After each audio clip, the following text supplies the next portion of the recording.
I'll be the coordinator for this webinar.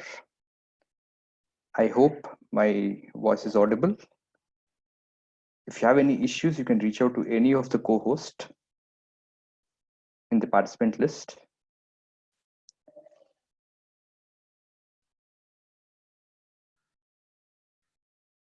You can reach out to them in private chat, or you can just let know that the voice has some issues.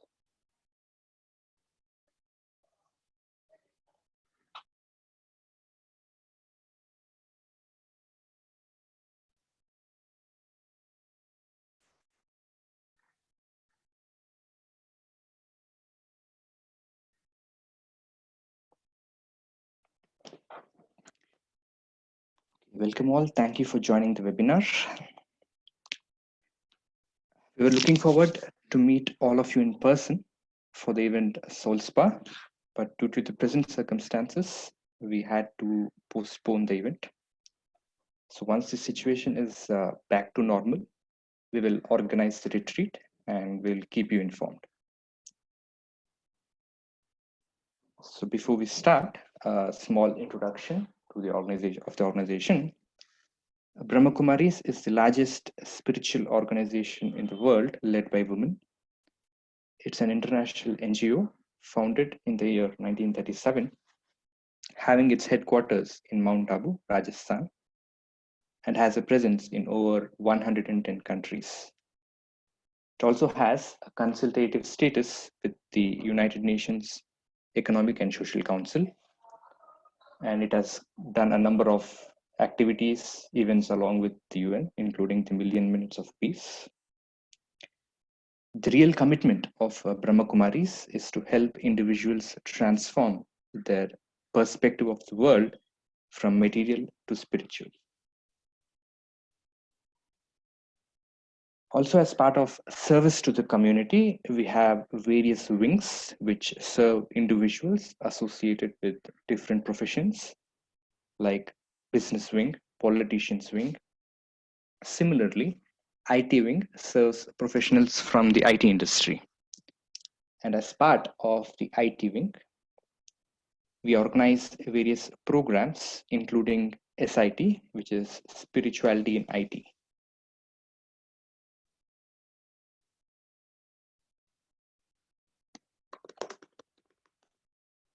So in short, it is called as SIT. Coming to the topic for today's webinar. So as part of Soul Spa Retreat, we wanted to share with you how to focus on what we tell ourselves to overcome anxiety in present times. So in the current uncertain times filled with fear and uncertainty, it is important that we do not increase our own sorrow by indulging in negative self-talk. So to give us more insight on this, we have our facilitator, Balakishore. He is the Vice President, Transformation at CS Software. Balakishore is in the IT industry for over 25 years and has been practicing Raj Yoga meditation as taught by the Brahma Kumaris for over 2 decades. He holds an MTech degree from NIT Warangal and is a certified coach from the International Coach Federation and co-founder of SIT Retreats. And a few guidelines before we ask our facilitator for today to take over. Since there are a number of participants, please keep all your microphones muted at all times. In case you have any questions, you can route it to me via chat.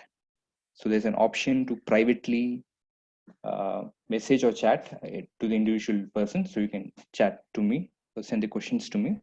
So it will be answered at the end of the session or whenever there's an appropriate time.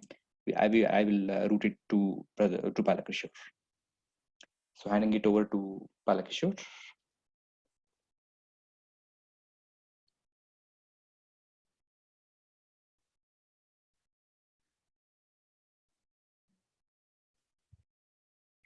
Thank you, Mukesh. Namaste, everyone. Om Shanti and a wonderful morning. Thanks for joining us.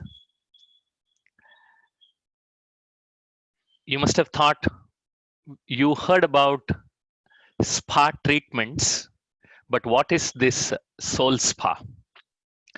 Spa actually is a Latin word. It's an abbreviation. It stands for sanus per aquam. That means health through water. So Spa is also name of a Belgian town which was famous for mineral baths during the Roman times, and that's where this word stuck. So what do we mean by soul spa? In a typical spa, you go there to get your body massage, to get your pedicure, manicure, to get your facials, and a whole bunch of treatments. All those are aimed at cleansing the toxins from the body, from the skin, and help you relax. So here in Soul Spa, our idea is similarly to share some tools and techniques which you can self-administer. You don't need to go to any spa. You can do it in the safe environs of your room, in your home, of how do we cleanse our mind of negative thinking? How do we regularly maintain the health of our mind? And what kind of periodic treatments are required all through the day for us to be watchful about our own mental and spiritual health? So, in today's conversation, that is what I will be focusing on. And the part 2 of today's conversation will be tomorrow at the same time. So let's begin with a simple question. So do you want your mind to be like a jungle with weeds like this? Or do you want your mind to be like a garden like this one? Which one would you prefer? And for those of you interested, the picture of the garden is from the Miracle Garden in Dubai. And the left side part is the roadside weeds. I'm sure, hands down, all of us would want our mind to be like a garden, unlike the weeds. But the key insight, if we want to have a garden, is weeds grow on their own. We don't have to do anything for the weeds to grow. But garden needs maintenance. So what are those tools for maintenance is what, for the self-maintenance, is what we will learn today and tomorrow. It's very key insight. If you want a beautiful garden, you must learn to maintain it regularly. And maintenance takes time, effort.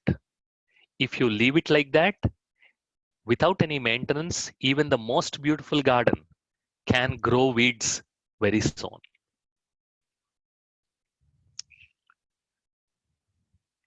So the thoughts we create on a daily basis, they decide whether the weed grows or a garden grows in our mind. We are responsible for our own weeds and for our own garden. And the interesting part is, what is it that waters this weed or the garden? Whatever you are talking to yourself on a daily basis, what we call as self-talk, is what waters our mind. If you water it with fear, anxiety, negativity, jealousy, then the result is the weed. Naturally, weed is of no use because it takes in all the nutrients, but it doesn't give back anything. Whereas if you water your mind, that is, if you think positive, which some of which we will explore in today's conversation, be calm, be peaceful, be confident. That is, when you start focusing on the positivity in the world around you and in yourself, the result is the garden that gives lot of happiness and joy to us. So that those thoughts that we keep telling ourselves is what we call a self-talk. And this self-talk is what we will explore today and more in more detail. There are many more tools and techniques which form the part of Soul Spa, but for today and tomorrow, we are going to focus specifically on one such maintenance tool called self-talk. And rest of the tools we will see in the subsequent webinars or when we meet in person, hopefully sooner than later. So what is self-talk? It refers to that steady stream of ongoing thoughts or internal dialogue that goes on in our mind constantly. Even while you are listening, if you observe yourself, there are thoughts going on inside your mind. Yeah, this makes sense. Yeah, this is interesting. So that is also self-talk. Another interesting definition is the story I tell myself about my life and my experiences. And self-talk is that mind chatter that goes on in our mind, often just below our conscious thought. This is very, very important. Most of the times, we are not aware of what we are talking to ourselves, we are telling ourselves. When somebody says something, before you feel sad or before you go mad or before you get angry, you first have this self-talk that what he or she said is not right. It hurts me. It is wrong. It is untrue. Only after that will your emotional reaction come. Even though the gap between that self-talk and emotional reaction often is very, very small, it is still there. So quite often, the self-talk happens as that mind chatter just below our conscious thought. Now, why is this self-talk important, especially in current times? Why should we learn about this self-talk? A simple equation, small p is equal to capital P minus I. You can try to guess what those three letters are. This is what they stand for. If I ask any one of you, or if I ask you, how many of you believe that you can do better than what you're currently doing in any field of your life? Almost all of you will raise your hands. So that is what we call as the potential, the capital P. But the small p is our current performance. And the reason why our potential is not equal to performance, or our performance does not equal to our potential, is because of I. That I is the internal interference that comes in, and that I is that self-talk. Because what I keep telling myself moment after moment in every situation that I go through influences my emotions, my moods, and my behavior. And when my behavior or my response is suboptimal, naturally my performance is less compared with my potential. And as you know from this simple equation, if you want to make small p equal to capital P, then I must be reduced to zero. So in today's conversation and in tomorrow's content, we will explore various ways in which we can minimize this I, that is the self-generated interference, and how we can make it positive. when you talk about self-talk, a few of the negative self-talk examples. I am really out of shape. Why should I try? It's not going to work anyway. The only kind of luck I have is bad luck. I never win anything. Nobody likes me. Sometimes I wish I'd never been born. So the sometimes we vocalize these thoughts, but most often we keep repeating these thoughts in our mind. There are many, but this small sample should give you an idea about what how negative self-talk looks like or sounds like. We also have positive self-talk examples. I'm smart, confident, and capable. I can do this task. I can face this situation. Very important. I failed in this task or in this attempt. That does not mean I am a failure. There's a big difference. And failure is not the end of life. As somebody said, failure is the tuition you pay for success. I can make time for exercise because before we actually make time for healthy living, we need to make this thought that yes, you are capable of making time. Like each one of you has made time on a beautiful Saturday morning to set aside all your other tasks and join us in this webinar.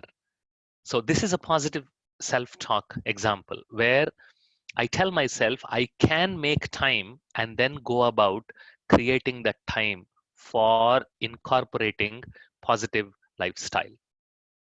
I'll give another try. A very, very simple thought, which at times might be the difference between me winning something or me losing something. Just giving another try.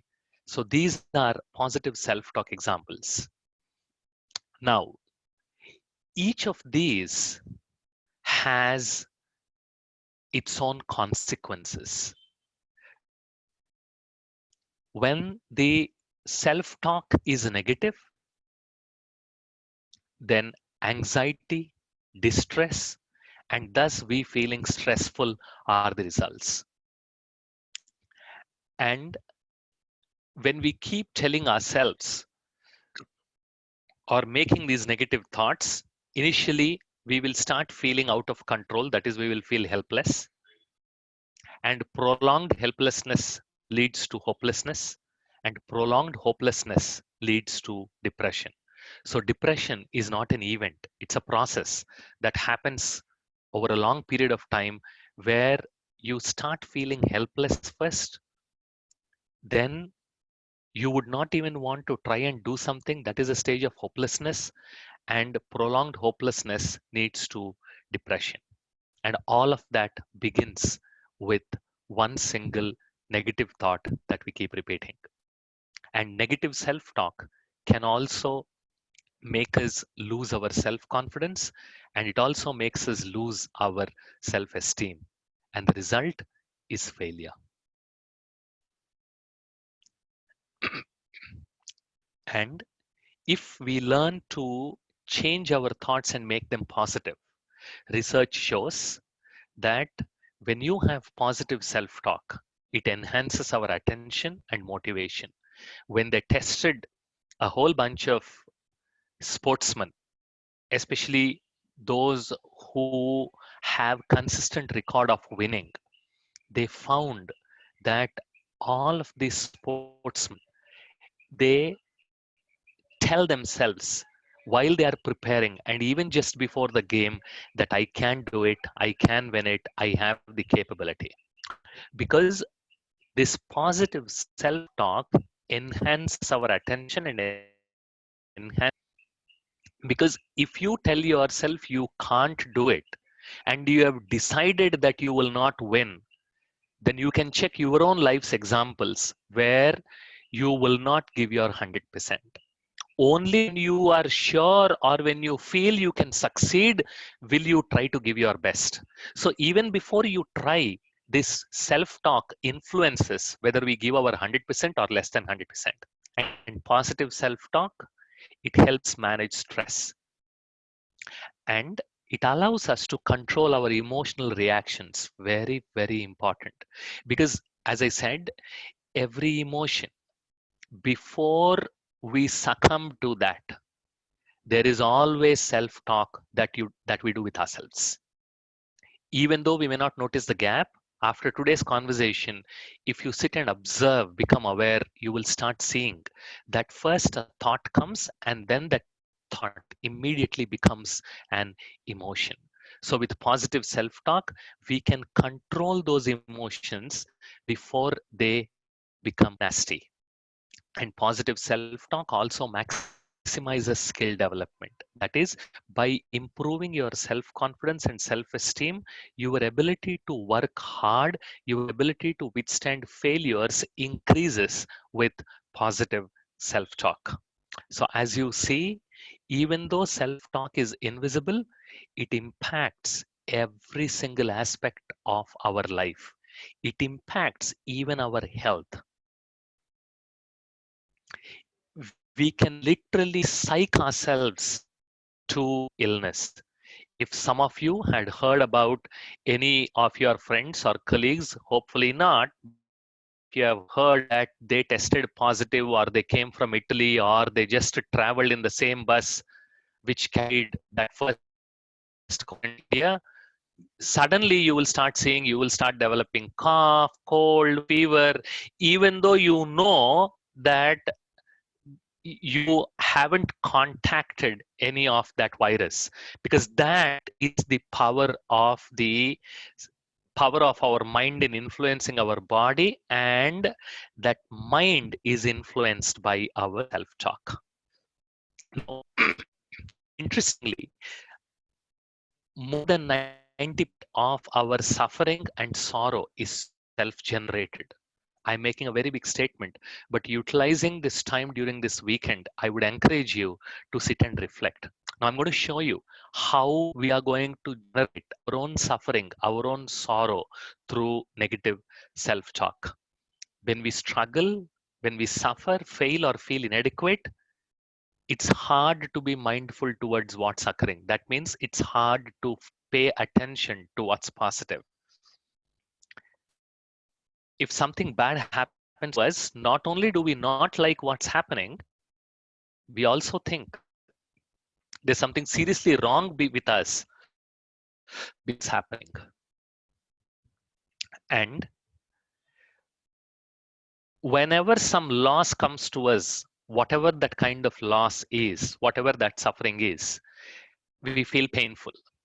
And that external stimulus, say you failed in an exam, or you missed your flight, or you lost your money in investments, then that external stimulus causes the primary pain. This second, not only do we not like what's happening, we think there is something wrong with us because it's happening. That is, we start cursing ourselves for that loss.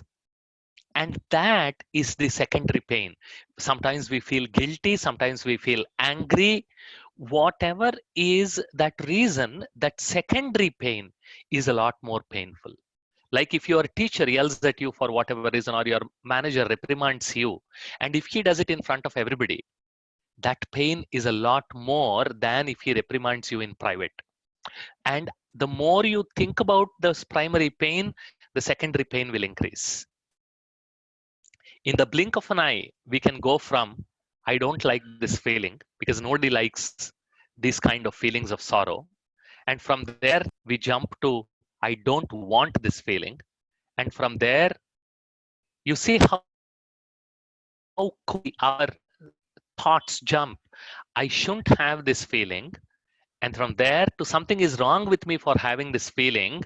And then finally, I'm bad.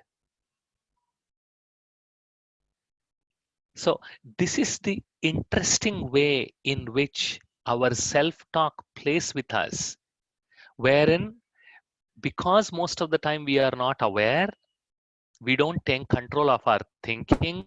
This is how we magnify our sorrow or suffering. And another interesting insight, When we feel inadequate, our self concept is threatened. So we attack the problem. And who is the problem in this case? What is the problem? The problem is myself because I failed. I did something for which my manager yelled at me. So I am the cause of my pain. So I keep whacking myself. And the stories we tell ourselves about ourselves during these situations is what becomes as self criticism. You are like this only. You will never learn. This is exactly what you deserve. You will never be able to move forward. So these kind of thoughts that we generate to criticize ourselves are the stories we are telling ourselves, but in a reverse gear. And the interesting part with self criticism is we are both the attacker and the attacked. Whom are you criticizing? And who is criticizing? You are criticizing yourself. I am criticizing myself. So I am both the attacker and the attacked. Now you might say, Bala, what does it mean? Are you saying that I should not become aware of the mistakes that I did? No, I'm not saying that. There's a difference between becoming aware of your mistakes and trying to come out of those mistakes and criticizing yourself and generating a lot of negative self talk because of that mistake. Because when you criticize yourself, when you also isolate yourself, and getting stuck in rumination when things go wrong won't help. Even though that is pretty instinctive to for all of us, this is the first thing that happens where we start criticizing ourselves. It's not going to help because whatever has to happen has happened. What helps is how are you going to rectify what has happened. And it's very important. You joined this webinar because you had the desire to transform yourself in whatever area of your life. So the key or the foundation for this transformation is what is it that you're telling yourself about yourself on a day-to-day basis? What story are you narrating yourself about yourself? And that story depends on how you relate to yourself.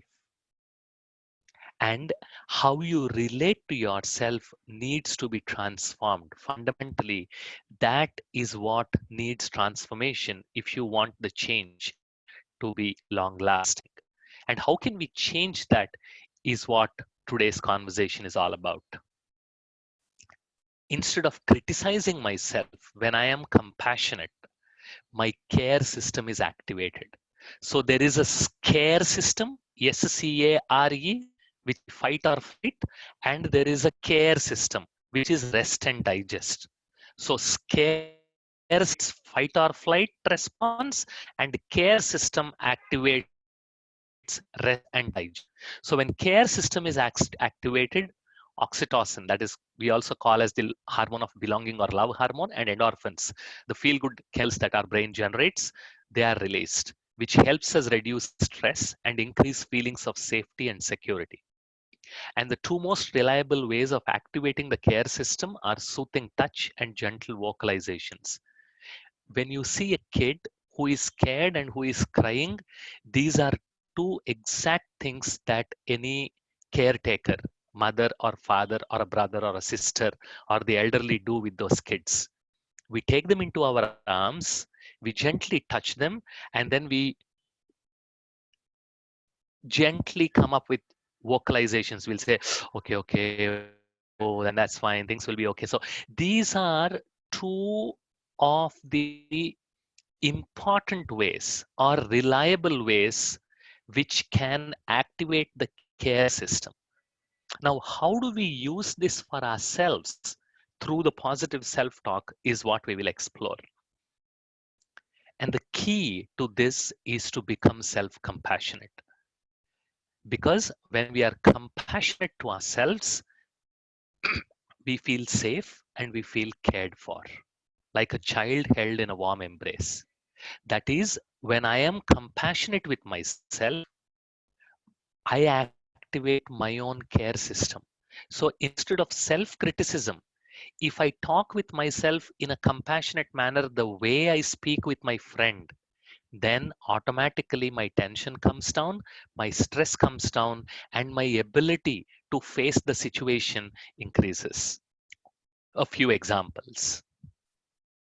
The way you are going to talk to a dear friend of yours when they are in a situation, you need to learn to talk to yourself in the same way.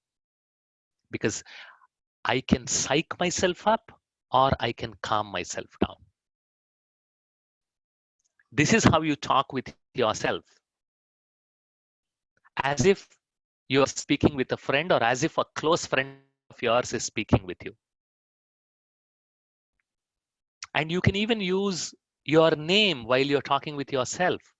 It's very, very impactful. Quite often, I keep doing this self talk as a part of my meditation. Bala, this task is a little difficult, but you can do it. Just be patient.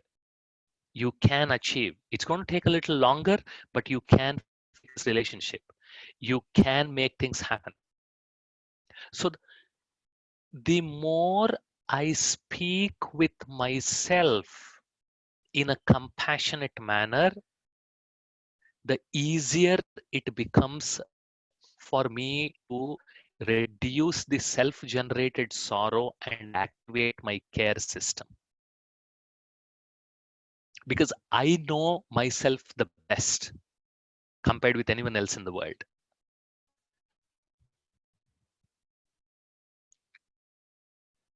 And what happens when we make these thoughts? Latest science also is talking about how by simply thinking we can change the structure of our brain.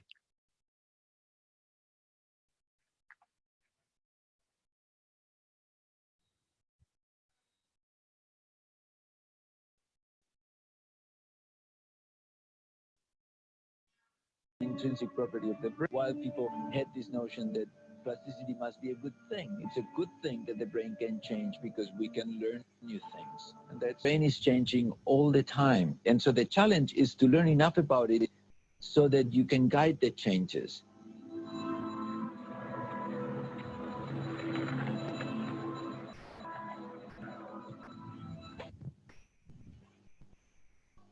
What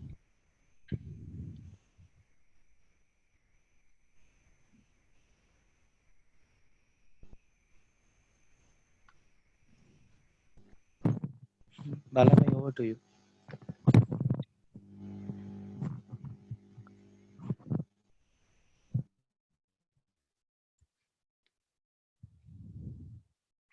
And self-talk. Thanks, Rohit. So as you saw in the video, what we think and we repeat continuously changes the physical structure of the brain. And self-talk also influences our decision making based on our beliefs, what we believe. Now try to guess the how Thomas Alva Edison's laboratory. Edison was the one who invented the light bulb and many other inventions. So how would his laboratory would have looked like? Try to guess. You know, the what kind of a room, big or small? Is it well lit or it is dark? How is he dressed?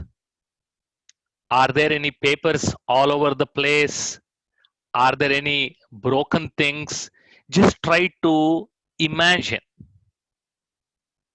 visualize Thomas Alva Edison's laboratory. Now hold on to that image, okay? I'm going to show you how exactly his laboratory looked like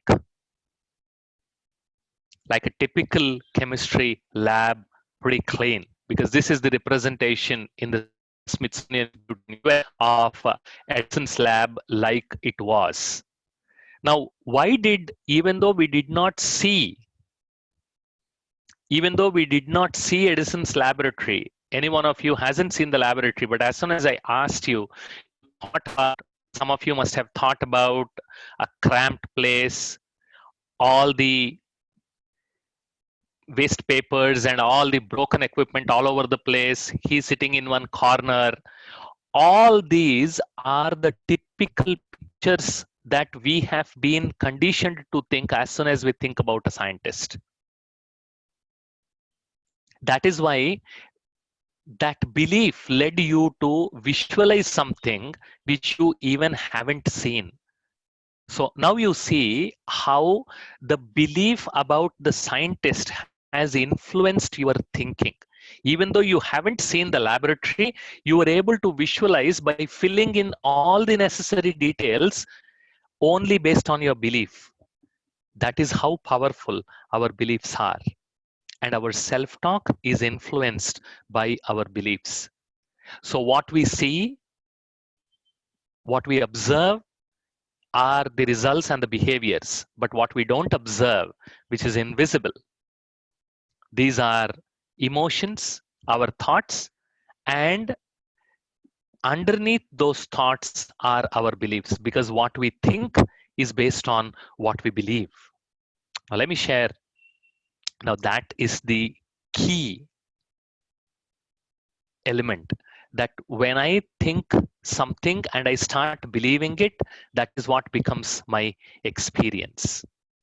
Because if I think but I don't believe, then it will not get translated into the experience.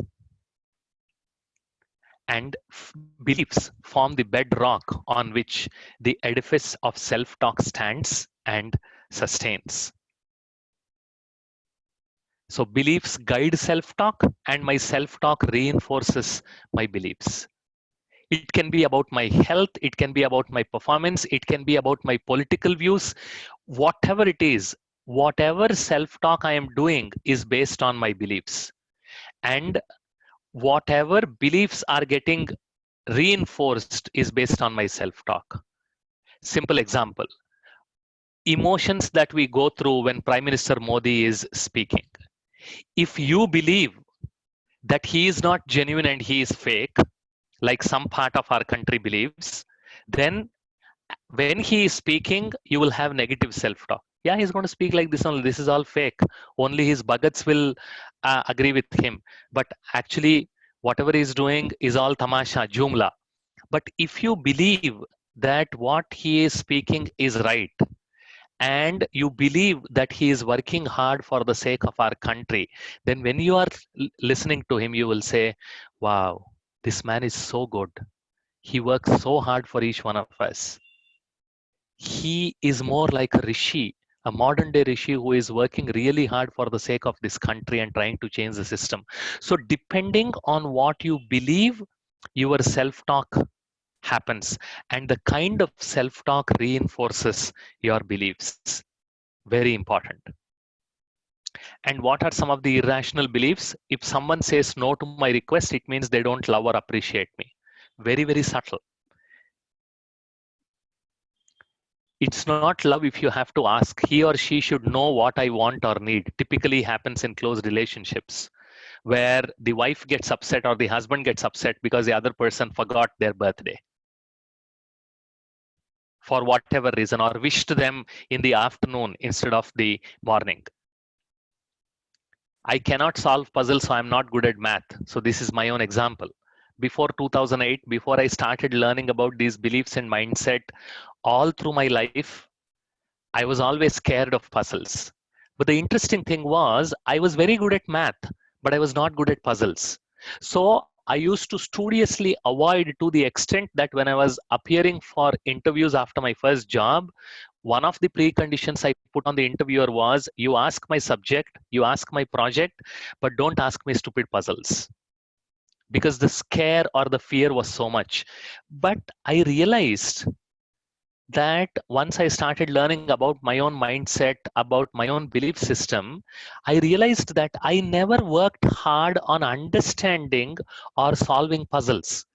Somewhere as a kid, in the beginning, I tried to solve puzzles. I couldn't succeed. So from then on, I developed this fear. And that fear made me think that I was not good at puzzles. And that generated the self-talk, this belief that even if I work hard, I will not be able to solve puzzles. So I never worked hard. Interesting how that becomes a vicious circle until you become aware of it. Then after 2008, once I got this insight, I started collecting all the puzzle books. Now I'm no longer scared. You give me a puzzle, I may or may not be able to solve, but at least I will attempt. I'm not scared. Because, and I'm not beautiful, I'm not handsome because I'm dark, short. These are all irrational or limiting beliefs. What are your irrational or limiting beliefs? How can I know whether there is a belief behind my experience or my feeling? The best way to know is if the response or the reaction from you is disproportionate to whatever has happened, there is a belief underlying that feeling or experience. Somebody says something and your whole is spoiled. There is a belief underlying that emotional reaction. So when our emotional reaction is disproportionate to whatever has happened, check yourself whether it is positive or negative. There is a belief underlying that reaction. Some positive, I can take up challenging tasks. There's a lot of opportunity out there. This is how scientists have found the first generation immigrants to US are far more successful than the second generation immigrants, because the belief for the first generation immigrants was they had their golden future in US and they went looking for it and they found it. Every individual has potential to excel with proper guidance and training. So if you're a manager or a leader, this particular positive belief will impact both your learning and your team members' learning and development. But if you believe intelligence is fixed and training will not help, then you will never invest your time and energy or effort in training your team members. My past can be reviewed and rewritten. Bad patches are temporary. So check what are your positive beliefs. Every time you overcame a loss or a negative situation and then you bounced back, if you check yourself, there is an underlying positive belief that has helped you to bounce back in that particular part of your life. So check what are your positive beliefs. Now we have been using this belief word a lot. What is a belief? Belief is accepting that something is true or real, irrespective of whether that is true or not, irrespective of whether that is real or not. If I accept that it is true or it is real, then that becomes my belief. Very important. And how do beliefs form? Conditioning since childhood. According to one psychologist, by the time we are 18, 25,000 hours worth of conditioning would have gone into our heads. Don't do this, don't do that, don't speak this, don't speak that, don't dress like this, don't dress like that. All that kinds of do's and don'ts. Personal experiences, they create beliefs.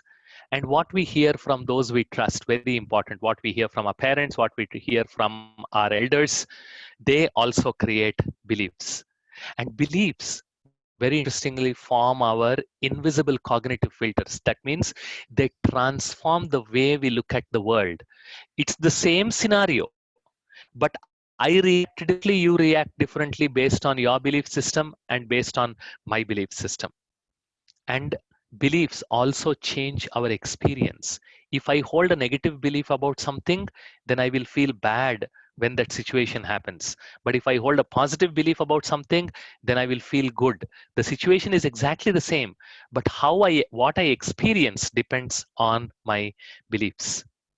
Now, how do beliefs impact? In any scenario, in any situation in our life, there are certain facts in the situation and there is a story I tell myself based on those facts. And my emotional reaction and my experience is based on the story I tell myself, not necessarily the facts. You can reflect on that. When somebody said something, you feel so bad. Your manager says, your report is not good, go back and work on it, and then get me an improved report. This is all he says. And he gives you the list of things you need to improve. Now, the fact is, there are certain mistakes in the report that need to be corrected. But now, if there are two kinds of story you can tell yourself. You can say, this manager is lousy. He will always pick on me. Look at that other fellow. He makes so many mistakes, but he never catches him. Only me, he catches like this, and he points out all this nitty-gritty stuff. Actually, the report is excellent. It is only for his eyes that it appears wrong. So this is a story you're telling yourself. The alternate story you can say is, okay, yes, sir. If these are the mistakes, definitely I will go rectify those and then come back. And the story you can tell yourself is, next time I need to be careful. I need to be aware of these mistakes and not repeat them. So the fact is the same. The fact is your manager pointed out some mistakes in the report, but your experience is dependent on the story you're telling yourself. Will you feel sad, bad, mad, angry? Or do you feel that this is an opportunity I'm learning? Thanks to the manager, now I have become better in terms of generating my next report. Depends on the story you're telling yourself. And your story depends on your beliefs.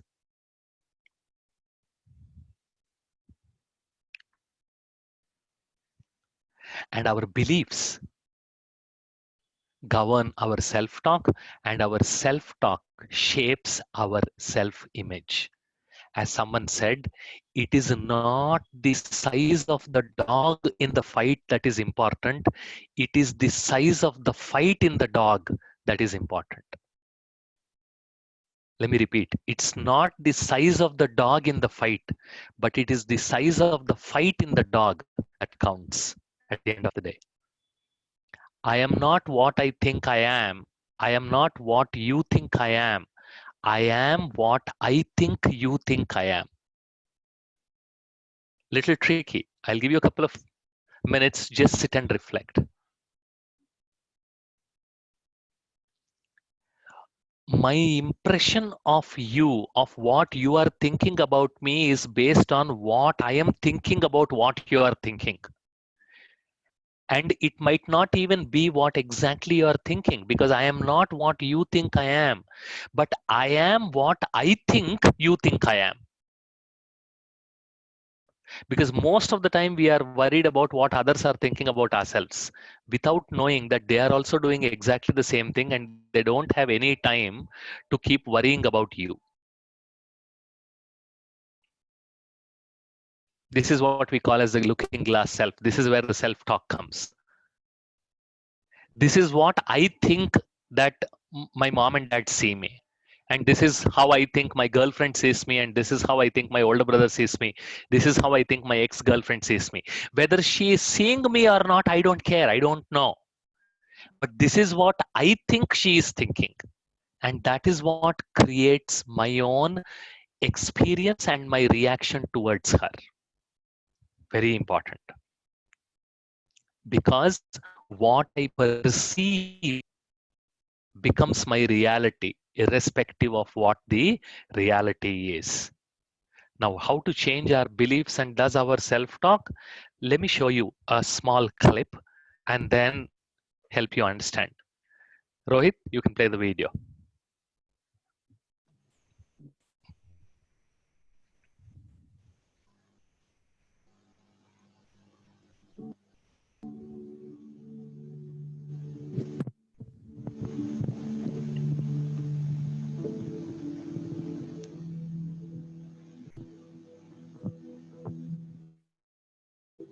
Now you see that? The balls are moving up. That's the interesting thing. Even though we know balls cannot move up, but that's what is visible to our eyes. Now watch.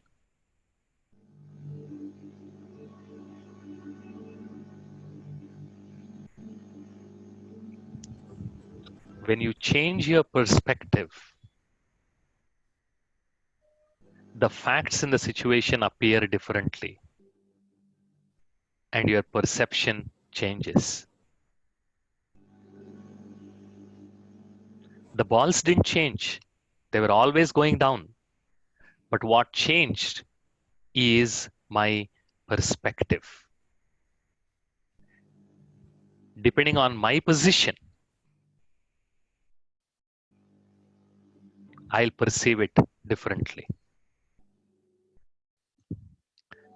Thank you, Rohit.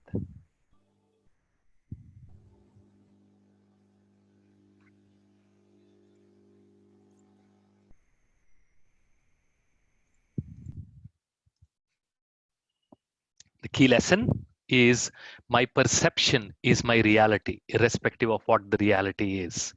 And my perception is governed by my perspective.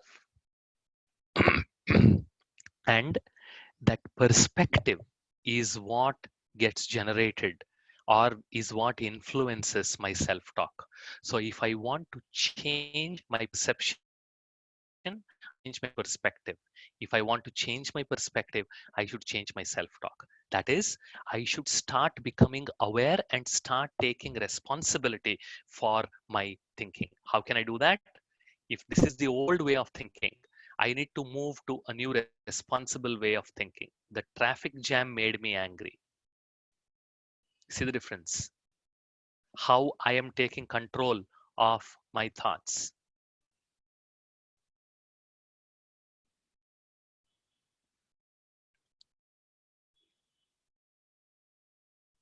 Because it might be a very subtle change in the self-talk that you are making with yourself, but it is a very, very profound but important change, even though it is small, because this gives back control to you, saying you are the master creator of your thoughts.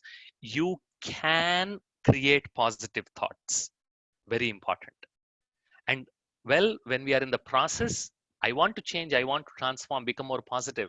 But how do I deal with the negative thoughts that come in my mind while I'm in the process of making them positive? First one, very, very important. Detect. That is, become aware of your unconscious thought patterns.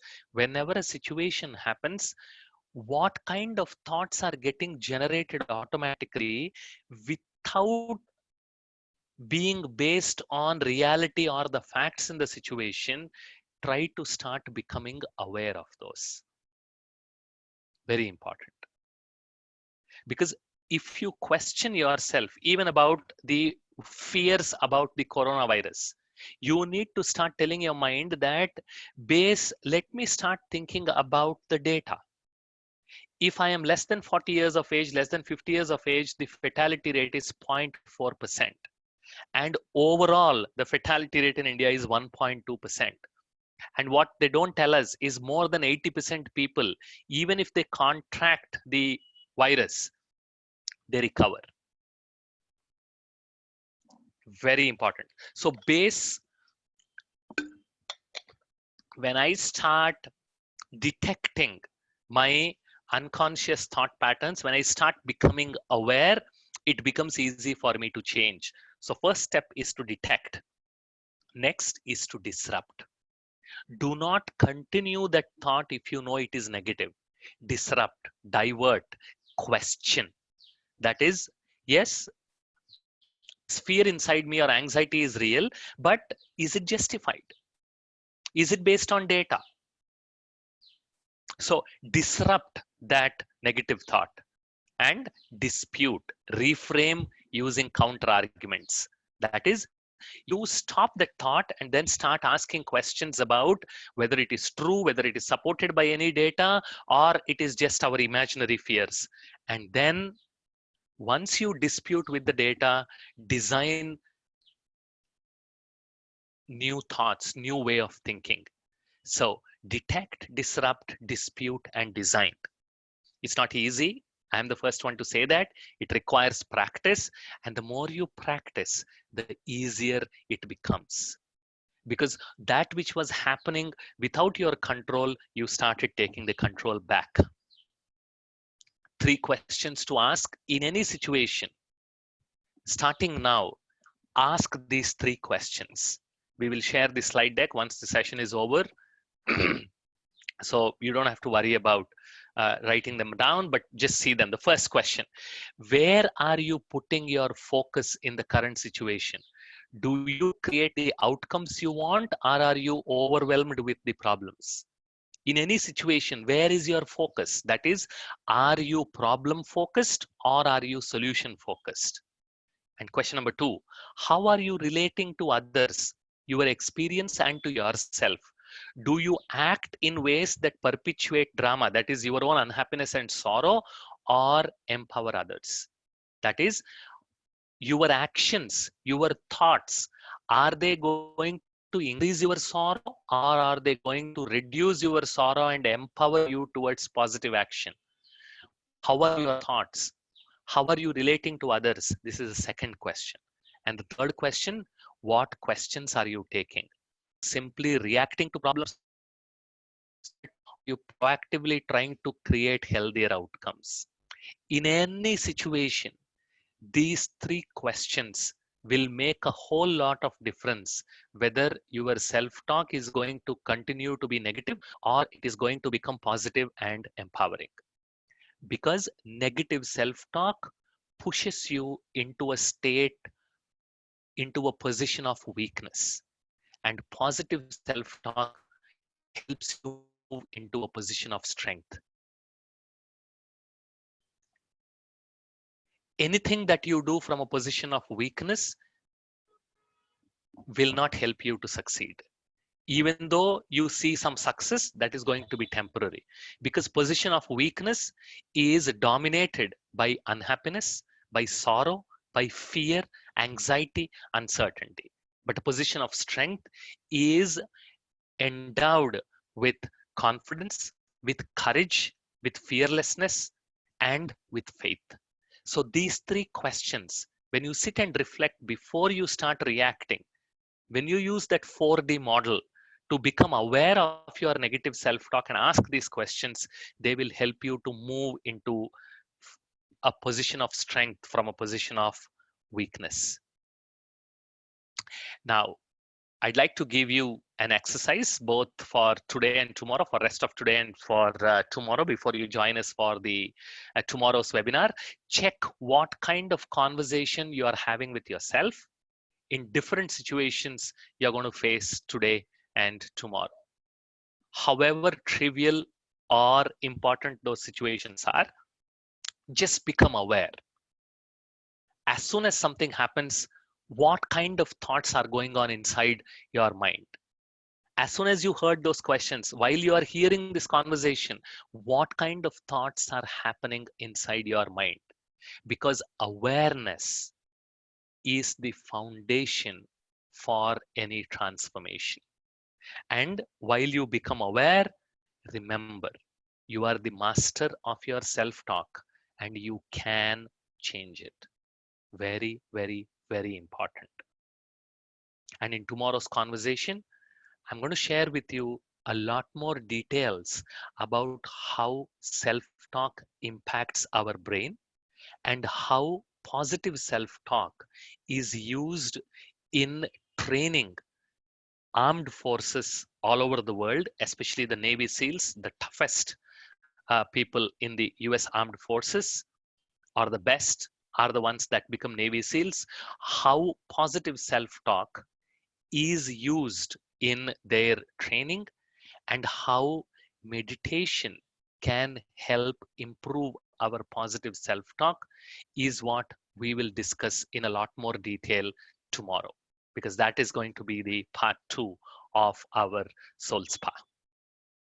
Good, that's all I have for today, and the floor is open for questions. Over to you, Mikesh. Thank you, Patrishwar.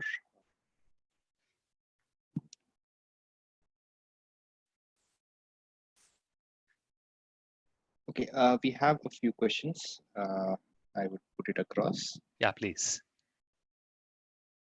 So one of the questions is, I have been criticized for a long time, blamed, and whenever you feel low, I've been able to read some self-help books, and that has helped me get back my self-esteem for some time, but it's not very consistent over time.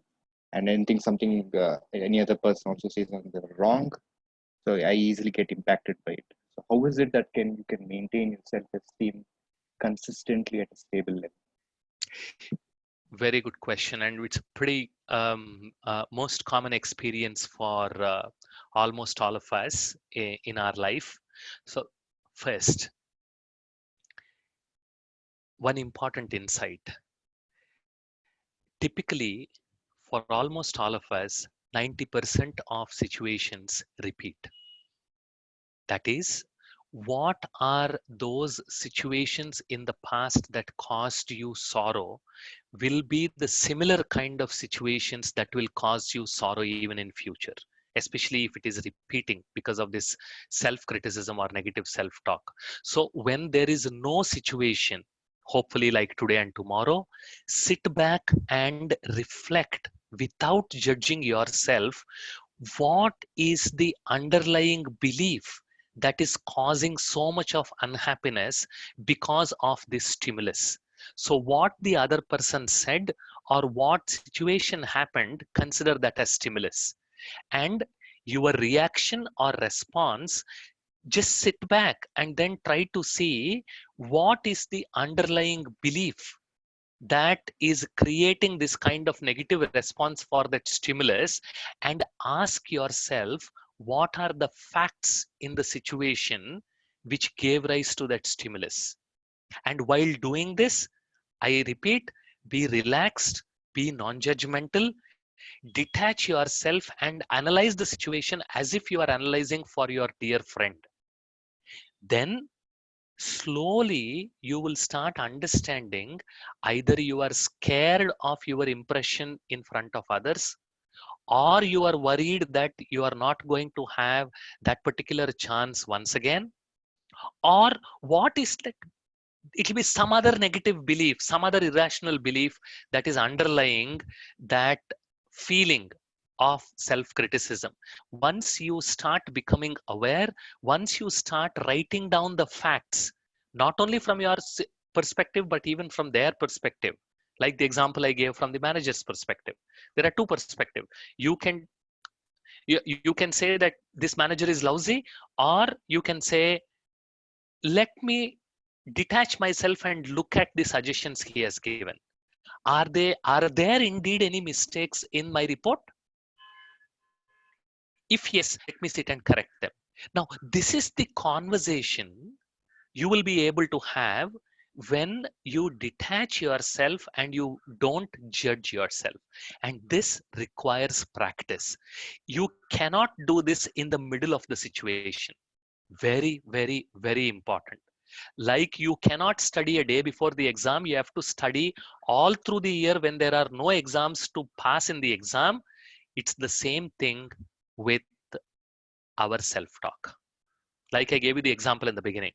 You need to every day garden or water your mind with empowering thoughts so that it can create a garden, and not just when the situation happens.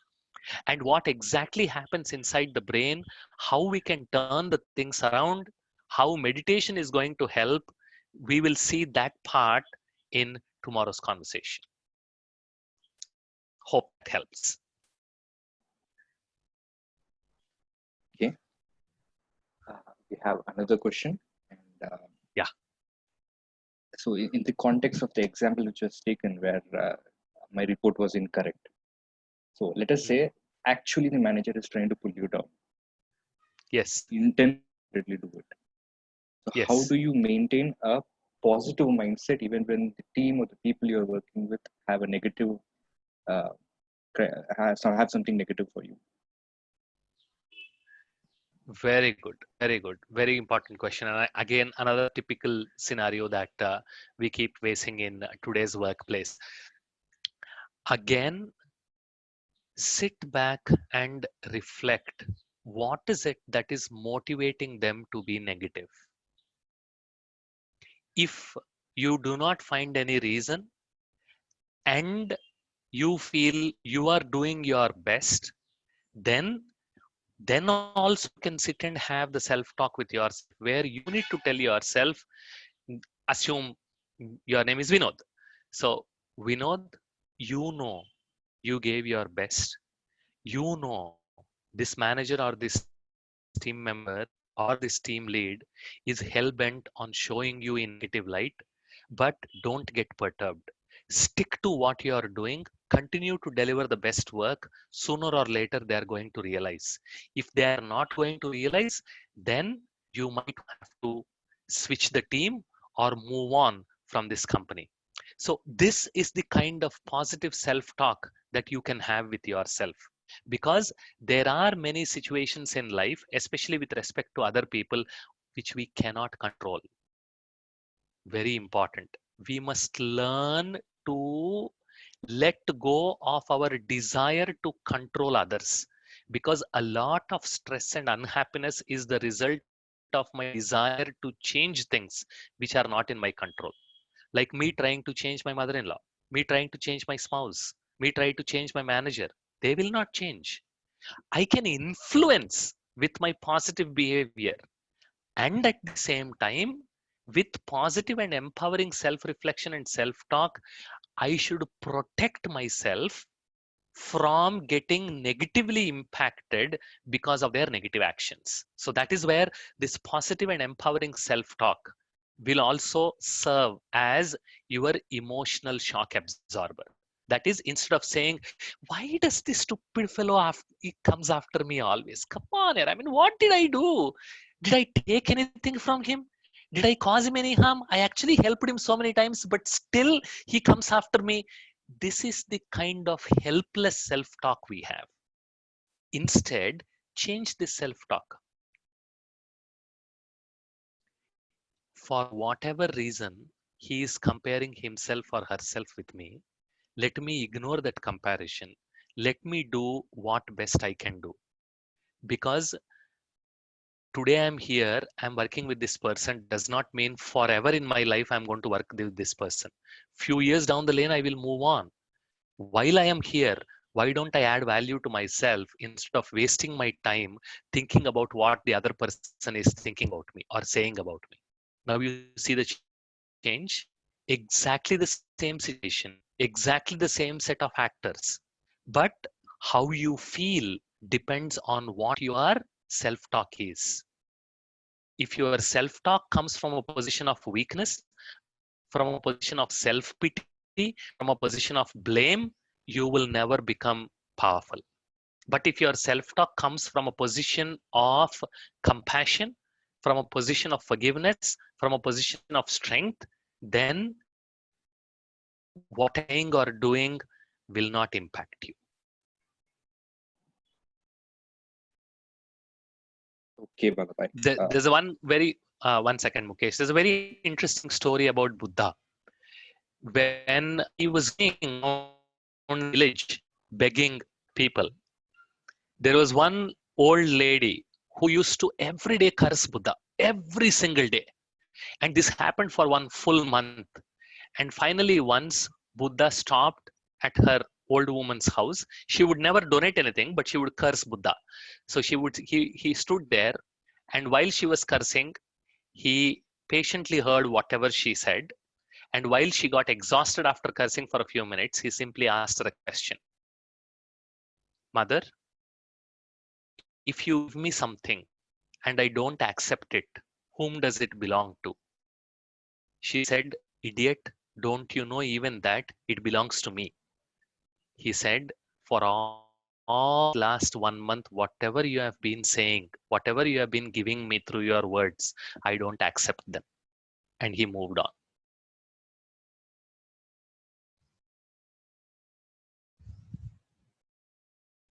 Again, I'm not saying it's easy.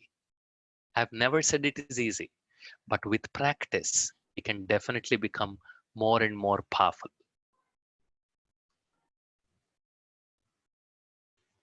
Next question, Mukesh.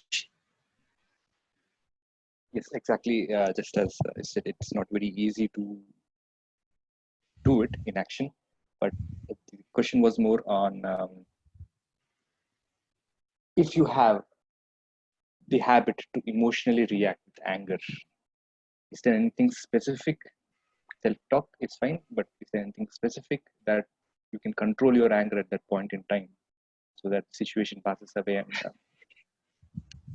you can just allow the situation to pass away without you reacting? See, there are two things again. Again, I will take you back. So again, I will take you back. 90% of the situations that make us angry are either same or similar.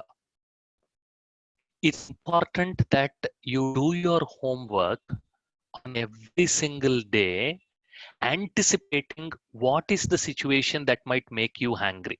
Because when you anticipate, you are better prepared. And even for whatever reason, while you are preparing and while you are in the process of transformation, you still get angry or you are about to react, at least make this a habit of yours. Before you will count 20 in reverse. Very simple, and practice it. And practice it even for normal things. This is a set of people who make you angry. Even during normal conversation, you tell, as soon as they ask a question, inside your mind, you count 20 in reverse and then only answer the question. And the more you practice, very simple habit, because that creates the gap and hopefully reduces the intensity of your emotion, and hopefully you will be in a better position to respond. So a very simple technique is to count 20 in reverse before you respond.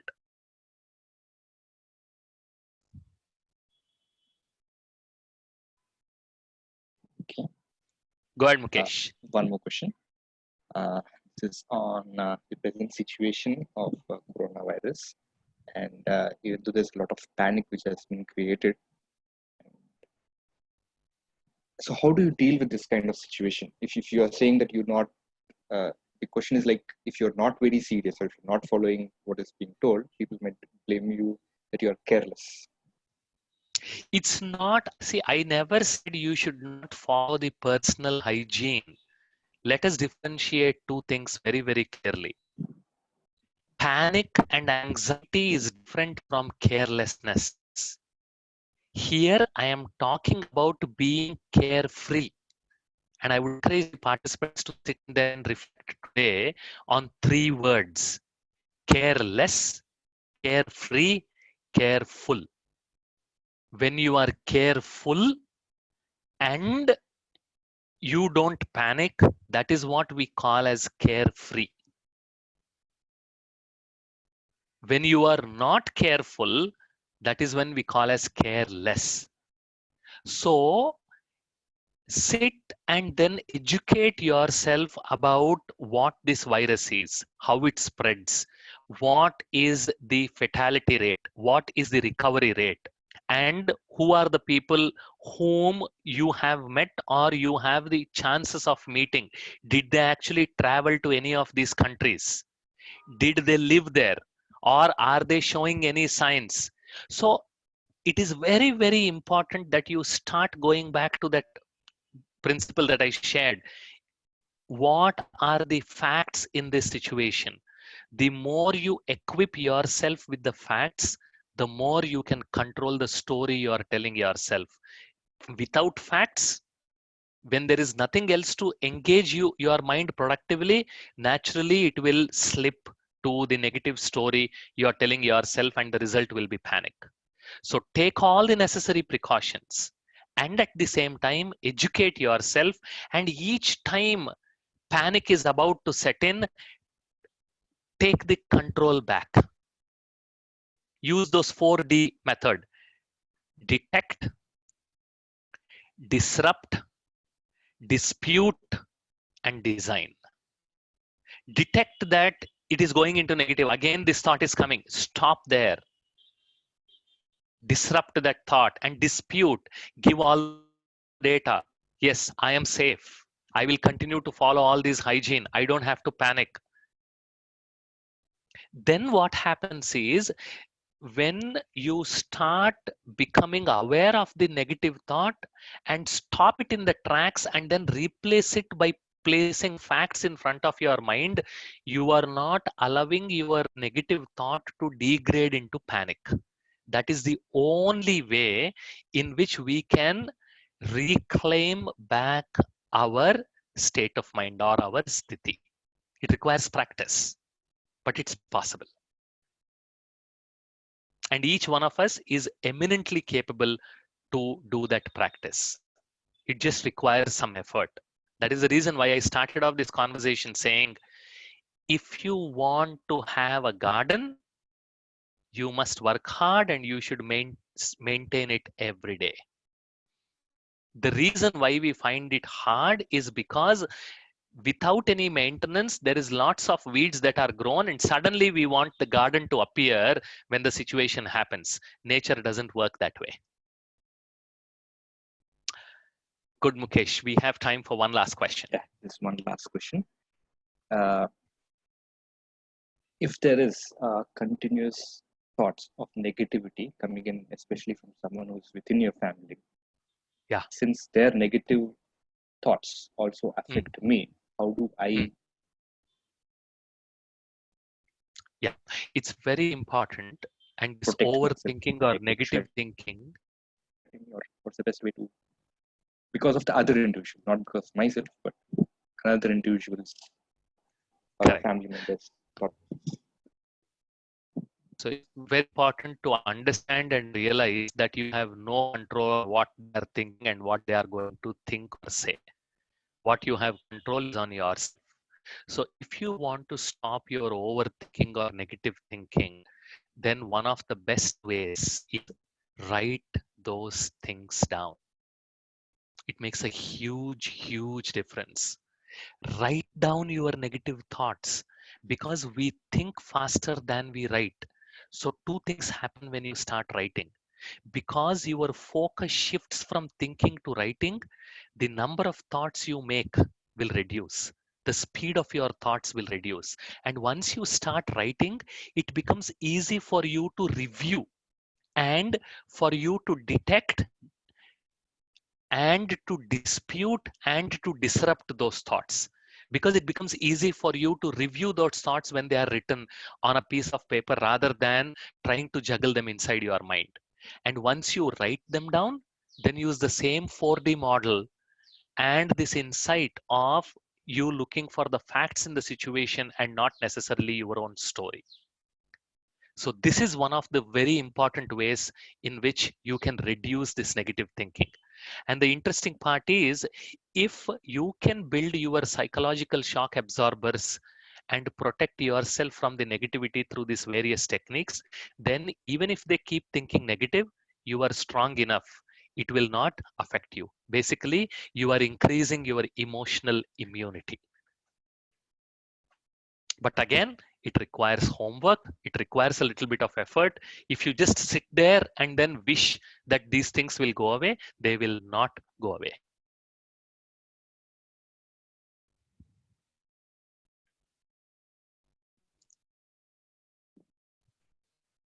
Good. Yeah, I hope a good Mukesh? number of questions are answered. Good. Can you just sit back for a couple of minutes and then try to recall the key takeaways from today's session before we end the session, Mukesh?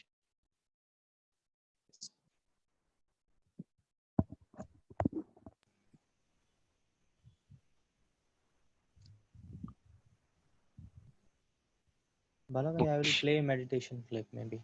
Yes, yes. Thank you.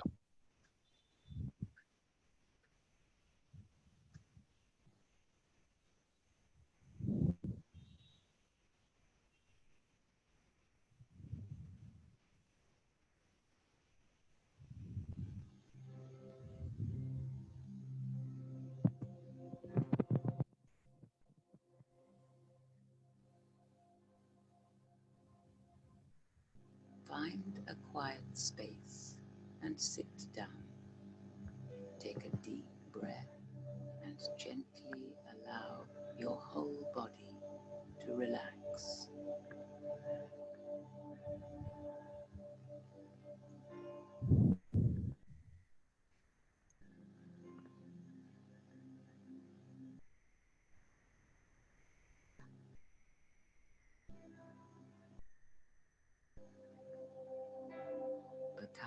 focused by moving your awareness inwards to the center of your forehead. This is the seat of the soul. Focus on this point.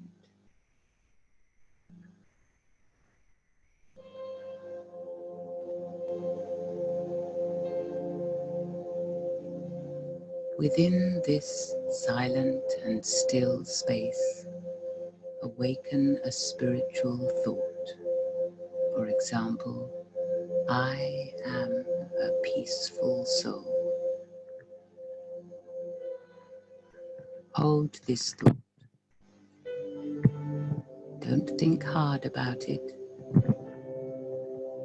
Allow your mind to wrap itself around this simple positive thought. I am a peaceful soul, a being of peace.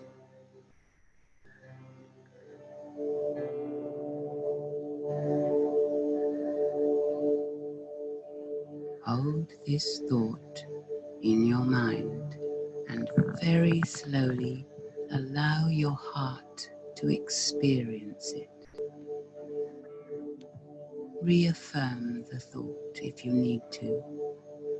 Say it again to yourself and deeply experience it.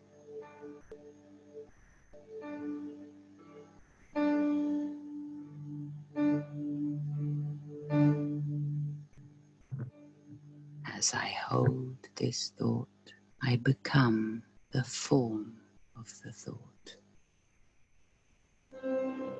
I am completely absorbed in the experience of the thought.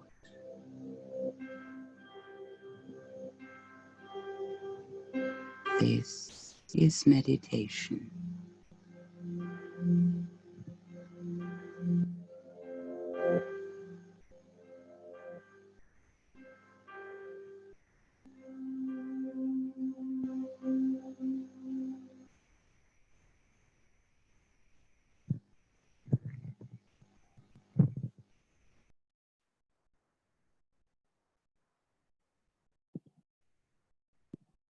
Thank you, Rohit.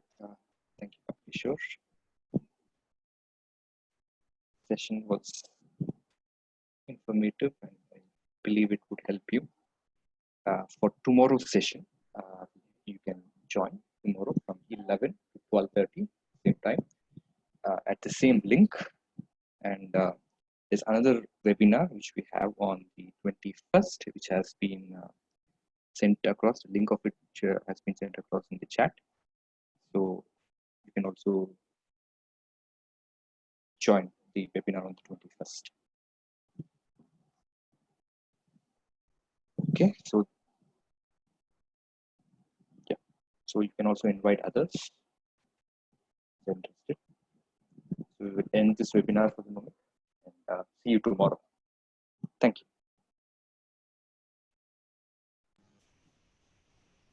Thanks.